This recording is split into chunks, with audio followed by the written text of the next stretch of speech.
Power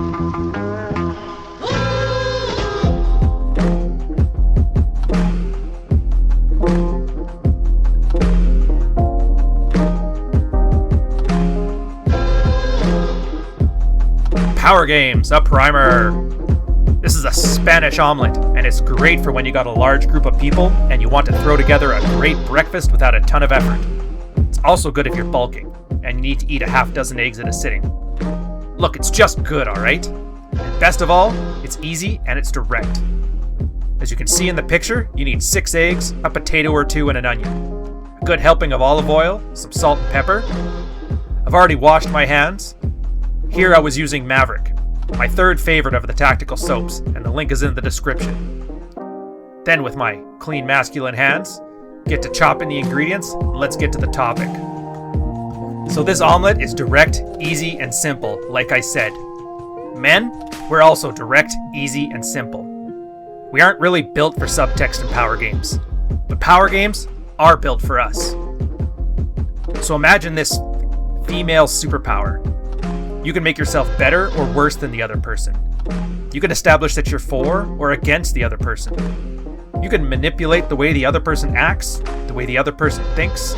You can manipulate the way the other person speaks. And you can do it in front of an audience who will acknowledge the game for what it is. You can use words, not force, not law, but just words to establish dominance, a hierarchy, to establish teamwork or establish an enemy. Just words. Now the point of this video isn't to teach someone how to speak in this manipulative power talk language. That would take too long, and you can't learn it in a book or on a video anyways. The point here is to watch for when it's happening to you. Now if you're talking logistics, that's one thing. If you're not, keep an eye out for the tone your woman is using on you. Does it sound like she's for you or against you? Does it sound like she thinks she's better than you or worse than you?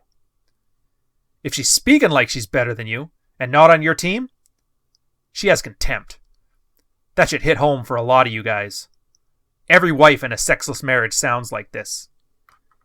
If she's speaking like she's better than you and on your team, she sounds condescending, treating you like such a big, strong man that you are, big boy. Now, if she's speaking like she's worse than you and not on your team, she sounds insolent. Hold that thought.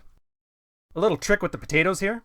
If you don't feel like sitting in front of the stove for 45 minutes cooking these things, throw them in the microwave for about 3 minutes before you fry them. 3 minutes later. And we're ready. Also, don't be me. They're hot. Go get a towel. You're going to want to add them now with a healthy drizzle of olive oil in the pan that's preheated and fry them. Not as crispy as a French fry, but not as soft as a baked potato. You'll know what I mean when you get there. You know, brown enough to piss off dad if you dated it, but not so brown that you want to build a wall to keep it out. She's worse than you. She's against you. Insolence. So a few of you may notice this dynamic as well, especially if you're the only earner in a relationship she doesn't want to be in, or if she can't find anything better, but she knows in her heart of hearts she should be able to. If she's speaking like she's worse than you, and she's on your team, she sounds submissive. This is where you want to be, boys. This is where a girl is feminine and a guy is masculine. It's sexy for everybody. Everybody is happy. Everything is stable. In fact, I'll do you one further. Do you ever notice how most diehard feminists always speak about power? I'd argue a big factor in this contradiction in their heads is this. They can't handle the idea of deferring to a man. It makes sense when you see the insolence in a lot of their conversations. So now that you have an idea how these subcommunications play out, the f*** do you do about it?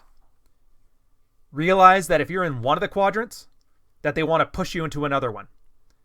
If they're coming at you with contempt, they want you to supplicate. If they are being condescending, they want you to supplicate. If they're being insolent, it's a cry of powerlessness and a desperation for having to defer to someone they don't like. And they also want you to supplicate. As you can see, the common thread here is control. Women are using language to control people around them, to control you. So for you, reward good behavior and don't reward bad behavior. If you're getting anything but submission, detach from the conversation. Shutting the f*** up has never damaged a relationship.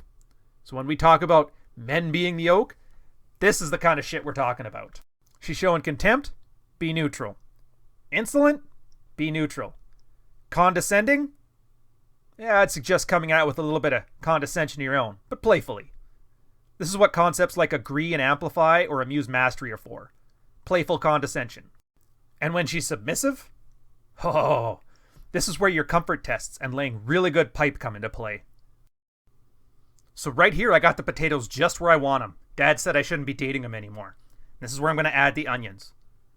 At this point, you don't want to brown them. You just want them translucent. The idea is they're going to be this nice juicy component to the omelet, because I know you don't want to just chew on egg-flavored shoe leather. Back to the topic. Laying pipe. Chances are you're not even going to have to fake the attitude. A woman can bring out the best in a man. All she has to do is stay out of his way, be pleasant, and look good. Hell, she doesn't even have to cook. You've got breakfast right here for her, and she hasn't even finished fingering her phone yet this morning. So to sum this up, I'm going to suggest you practice this, but start small. At first, you're just going to want to see the interactions and place them in a quadrant if they're not logistics. So if you're me, at this point, you're kind of bored. Now's the perfect time to whisk the eggs. I can't think of a trunk joke to do with eggs, so just beat them until they're consistent, okay? And you want to add them right as soon as the onion gets translucent. Give the pan a shake every now and again, and pull the eggs away from the sides of the pan as they cook. Like I said before, start small. Right now, you're just going to be watching and placing these attitudes into quadrants. Eventually, you're going to learn how to dance within the quadrants, and maybe even start nudging your woman into the ones you want. You might even start seeing this working outside your romantic life. You'd be surprised, although it's much more subtle. Most people in the office, in the streets, out and about, they don't have much emotional reaction to life. It's almost like you're talking to an NPC half the time, so it's going to be a lot more subtle. Which makes sense, I guess.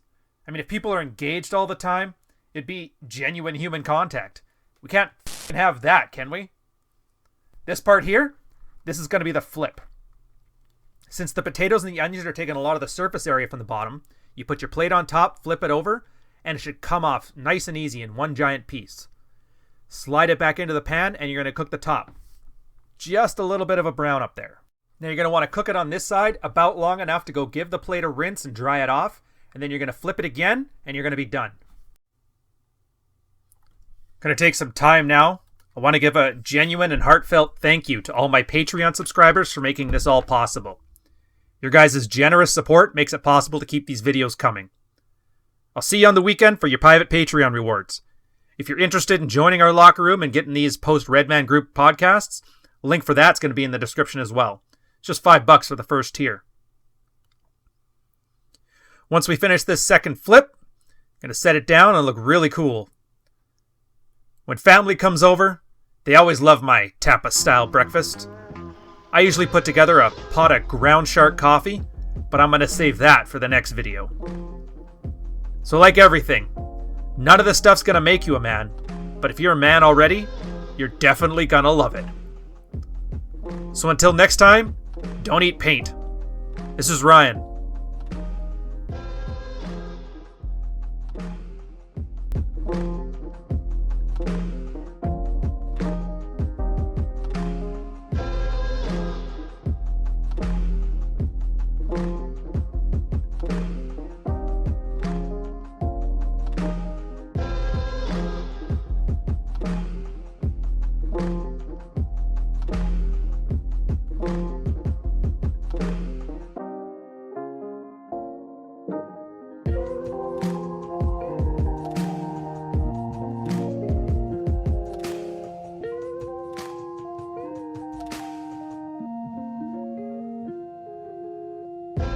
I think I have to add a second don't eat paint warning to this.